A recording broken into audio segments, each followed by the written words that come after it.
Since making the fateful decision to invade Ukraine in 2022, Russian President Vladimir Putin has faced a marked erosion of his authority and a sharp decline in popularity. His country has been plunged into international isolation, its economy has encountered severe difficulties, and its armed forces have failed to achieve virtually any of their stated objectives. Under these circumstances, Putin himself appeared more vulnerable than ever before. Yet he always retained one reliable lifeline: oil. This vital resource, indispensable to the global economy, has long served as Russia's primary export, generating a steady flow of revenue essential for propping up the country's fragile finances and sustaining the Kremlin's war machine. Unfortunately for Putin, that lifeline is now under serious threat. Ukraine has methodically and deliberately delivered a devastating blow to Russia's oil sector, and there appears to be no turning back. It is not as though Putin hadn't been warned. Ukrainian forces had long and unequivocally signaled their intentions. Indeed, strikes against Russian oil infrastructure, including refineries, extraction facilities, storage depots, tankers, and pipelines, began in the early stages of the conflict. However, in 2025, the intensity of these attacks surged dramatically, with Ukraine focusing on the most critical nodes of the Kremlin's energy sector. Reports repeatedly emerged of major refineries engulfed in flames or tankers obliterated by nighttime drone raids and sudden missile strikes. Again and again, Russia lost countless gallons of oil, literally vanishing into smoke, as its production and export capacities dwindled to ever lower levels, directly undermining its ability to export crude and earn vital revenue. In a desperate bid to protect these assets, Russia deployed every available measure. Air defense systems were installed, and even reservists were mobilized to guard critical infrastructure and prevent further disruptions. Yet all these efforts proved futile.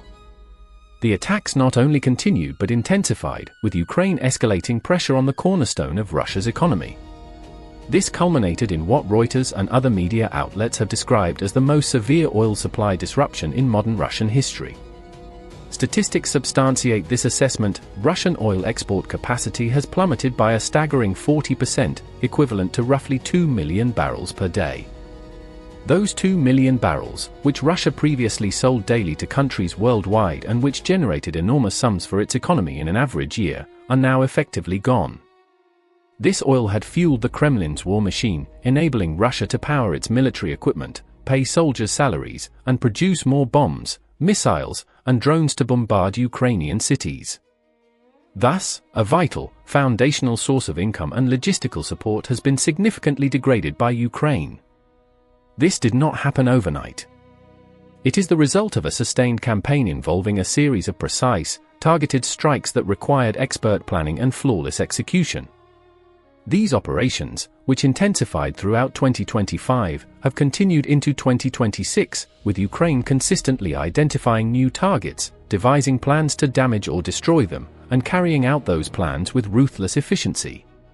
For example, in March 2026 alone, several major attacks struck some of Russia's most important oil facilities. At the beginning of the month, Ukraine hit the Novorossiysk oil terminal. Located in Krasnodar Krai on the Black Sea coast, this port city is crucial for Russian oil exports. At the Sheskorislav oil facility, millions of barrels arrive from other refineries and are stored before being loaded onto tankers. Many of these vessels belong to Russia's infamous Shadow Fleet, a clandestine network of hundreds of ships that flout international sanctions by continuing to transport Russian oil abroad, channeling funds back into the country to sustain its war effort. On the night of March 2nd, local witnesses reported that the Sheskorislav terminal caught fire after Ukrainian drones entered the area. Local Mayor Andrei Kravchenko confirmed the attack, and residents soon shared images and videos online showing the facility ablaze. This was not the first strike on the site. In November 2025, oil loading in Novorossiysk was temporarily suspended following a Ukrainian attack, and later that same month, Sheskorislav was hit again. After the latest strike, reports indicated that the terminal, normally capable of processing up to 700,000 barrels per day, was operating far below capacity. Just 2 weeks later, on March 16, another successful Ukrainian strike was reported, again in Krasnodar Krai, this time in the town of Lubinsk, located on the Bolshaya Laba River more than 500 kilometers from the front line. Around 2 a.m., Ukrainian drone operators attacked a local oil depot, a critical hub linking Russian fuel-producing facilities to military operations in southern Ukraine. Local Telegram channels began reporting explosions near the depot early in the morning, followed by videos and photos showing towering flames and thick smoke filling the sky above multiple fuel storage tanks. The fire reportedly raged until morning, with each passing minute draining more of Russia's precious resources. For firefighting units and additional rescue teams were eventually required to bring the blaze under control, but by then, the damage was already done. Even more was yet to come. On March 21, just 5 days after the Lubyansk attack, Ukrainian drones struck again. This time, they were spotted over the Saratov oil refinery in southwestern Russia's Saratov Oblast. Operated by the state-owned company Rosneft, this refinery is one of Russia's oldest and most significant, with a capacity to process approximately 4.8 million tons of crude oil annually, making it a linchpin of the country's oil industry. It produces more than 20 types of fuel and chemical products, including gasoline, diesel, and fuel oil, as well as vacuum gas oil and technical sulfur, both essential for Russian industry and its military-industrial complex.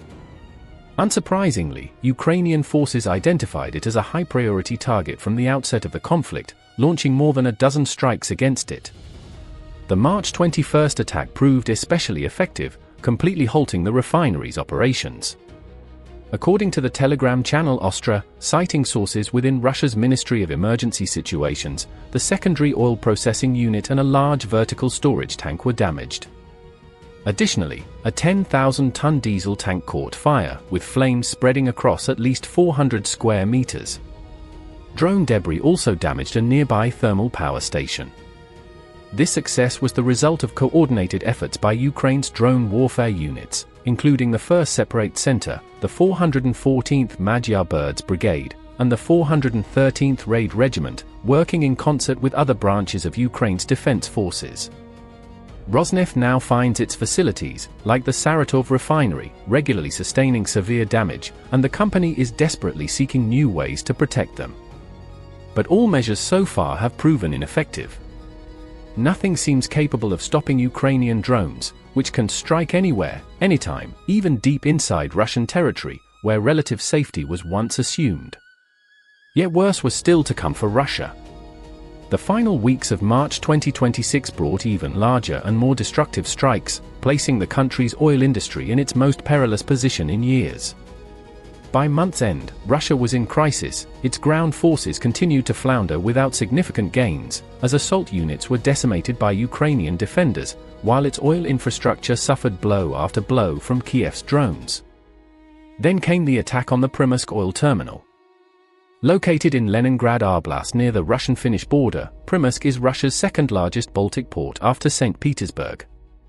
It plays a crucial role in exporting oil via the Baltic Sea, handling tens of millions of tons of crude and petroleum products annually. It also serves as the endpoint of the Baltic pipeline system and a central hub for Russia's shadow fleet.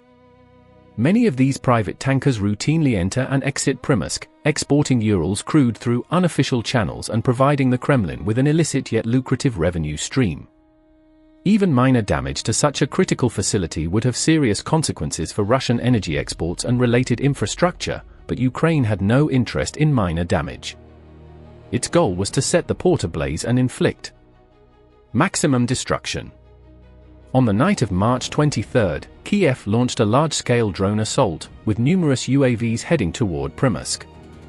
This was part of a broader coordinated strike in which Russian officials reportedly intercepted around 250 drones across multiple regions, including Leningrad, Kursk, Moscow, and Belgorod oblasts. Despite Russia's air defenses in the area, some Ukrainian drones successfully hit their targets, igniting a major fire at the sprawling oil export hub. Personnel were quickly evacuated, and operations halted as flames spread. Reports indicated damage to both the tank farm and oil transshipment infrastructure. Regional Governor Alexander Drozdenko confirmed that a drone had struck a fuel storage tank, triggering the fire. Firefighters struggled to contain the blaze, and social media images showed thick plumes of black smoke rising over the site for days afterward. Satellite imagery confirmed that at least 4 separate fuel tanks had ignited. Although the facility eventually resumed operations, it did so at significantly reduced capacity. On March 25, drones struck again, this time setting fire to another Russian oil port, Ust Luga. Despite being located roughly 1,000 kilometers from the Ukrainian border, Ukrainian drone teams managed to successfully deploy UAVs to this Baltic Sea base in northwestern Leningrad Oblast. Once again, Governor Drozdenko was forced into the unwelcome role of delivering alarming news, informing the Russian public that firefighting crews had been dispatched to tackle yet another blaze. He attempted to downplay the attack's impact, but social media reports and numerous online images painted a different picture. Eyewitnesses counted at least 10 explosions in the area. Locals described a massive glow lighting up the night sky and a column of black smoke blanketing the air by dawn. Like previous strikes, this attack targeted one of Russia's most productive industrial sites. The Ust Luga port reportedly handles around 700,000 barrels of oil per day. Moreover, it is an exceptionally important processing complex, annually handling up to 45 billion cubic meters of natural gas and producing approximately 13 million tons of liquefied natural gas, LNG, along with millions of tons of ethane and liquefied petroleum gas, LPG. Given its strategic importance, the facility has been repeatedly struck by Ukraine. The first major attack by Ukraine's security service occurred in January 2024, followed by a second in August 2025. The March 2026 strike was merely the latest devastating blow to this beleaguered site.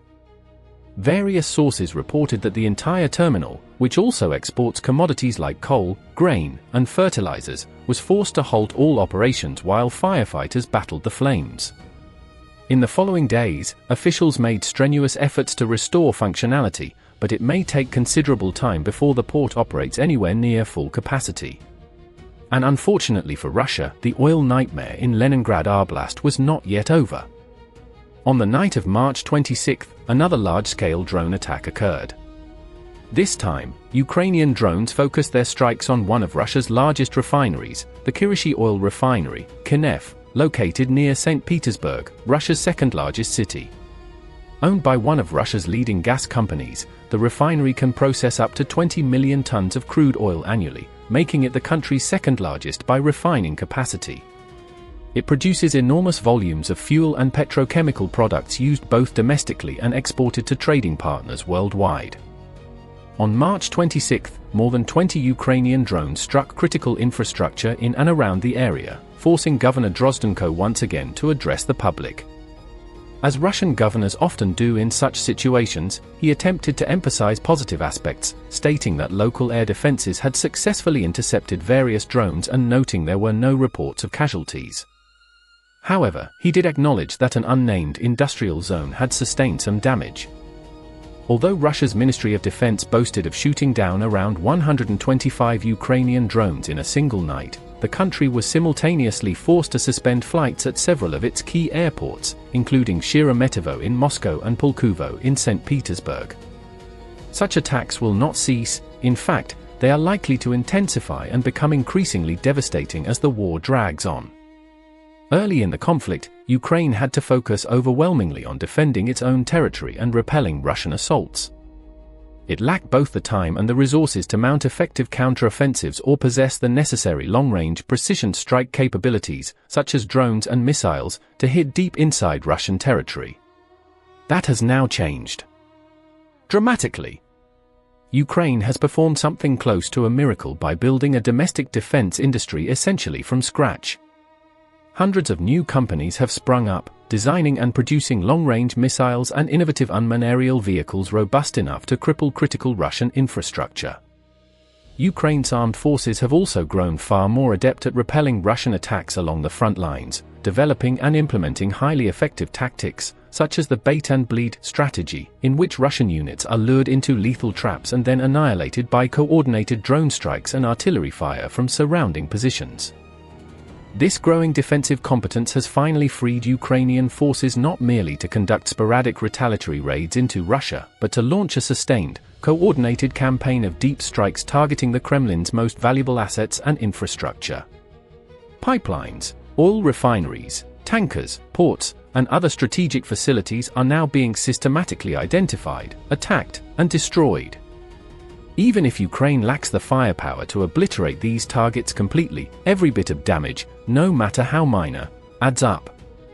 Each drone launched carries out a distinct mission, every strike leaves its mark, and every fire or explosion inevitably results in losses and disruption, causing serious alarm within the Russian Federation. Whenever one of these critical facilities is hit, it is almost invariably knocked offline, at least temporarily, until personnel are evacuated, fires extinguished, and damaged sections inspected and repaired. On large-scale industrial sites, even a few hours of downtime can translate into millions of dollars in losses.